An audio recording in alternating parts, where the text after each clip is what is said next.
Hi, my name is Sara Horn. I'm the founder of Wives of Faith, and this is something to think about. The other day I got a message through Facebook from a friend of mine. She's not a military wife, but she's going through a pretty rough time right now. Her husband has been laid off for a while. She just lost her job, and her question to me was, where is God in all this? I feel like He's abandoned us. I feel like He's abandoned our family.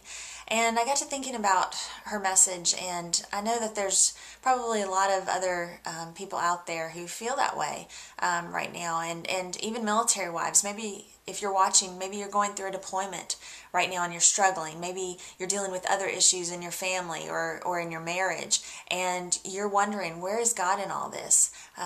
Why has He abandoned us? Or what? Why is He asking this of me? It's too hard. It's too much. I was reading the other day in Genesis chapter 22, and I encourage you to check out that chapter and read it for yourself, but it's the story of Abraham and Isaac. And if you're familiar with the story, you know that Isaac is Abraham's only son, and a very, very precious treasure to him. Abraham was 100 years old before Isaac was born, and we know from verse 2 that this is the son that Abraham loves. The Hebrew word ahib is used, and that means beloved or dearly loved. But God has asked Abraham to do the unthinkable for a parent, and that is to sacrifice his only child for God. He tells him to take his son Isaac out to a mountaintop, and there he wants him to sacrifice him as an offering for God. So essentially God is saying, choose me or choose your son.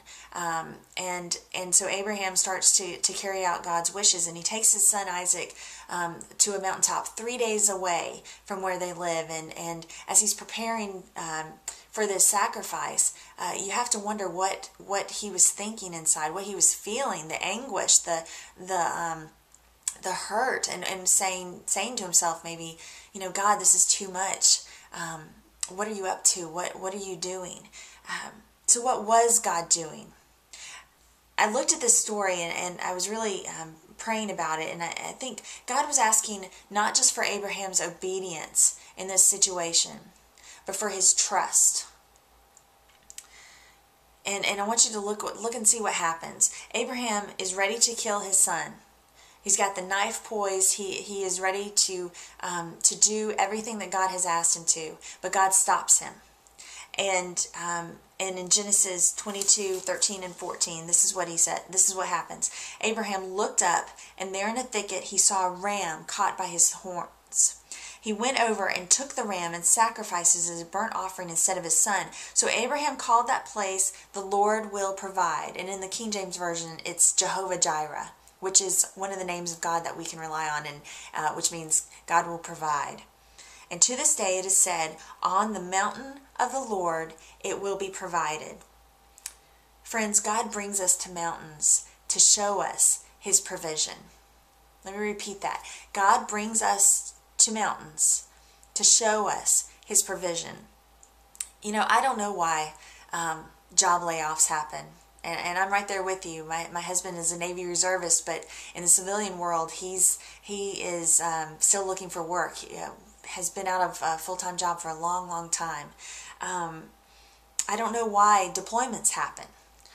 I don't know why struggles happen, and why life can feel so hard sometimes. But what I do know is that what we can do with the mountains we face.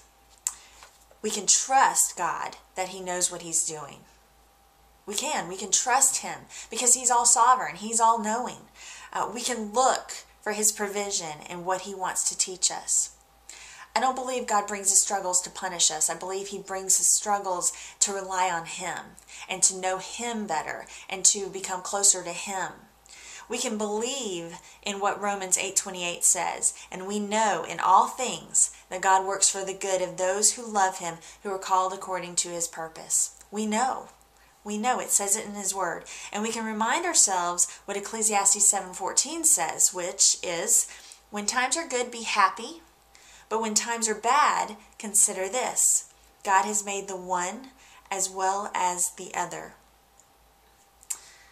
God doesn't bring bad times to us to to just make it hard for us because he enjoys watching us suffer. He brings these hard times to us to bring us closer to him, to force us to rely on him, to encourage us to lean on his strength and not our own. So this week, I want you to take a moment to write down what seems to be too hard for you, what seems to be too much, and pray over that list and ask God to provide your needs. Provide, maybe it's financial needs, maybe it's emotional support, maybe it's a solution to a problem. Pray and ask him to provide, and then start looking for how he does. It may not be what you expect it to be, but it may be something even better. It may be something little, but again, it will all be to point you to God and to point you to his glory and to his power and to his strength. He has not abandoned you. Trust him and look for his provision this week.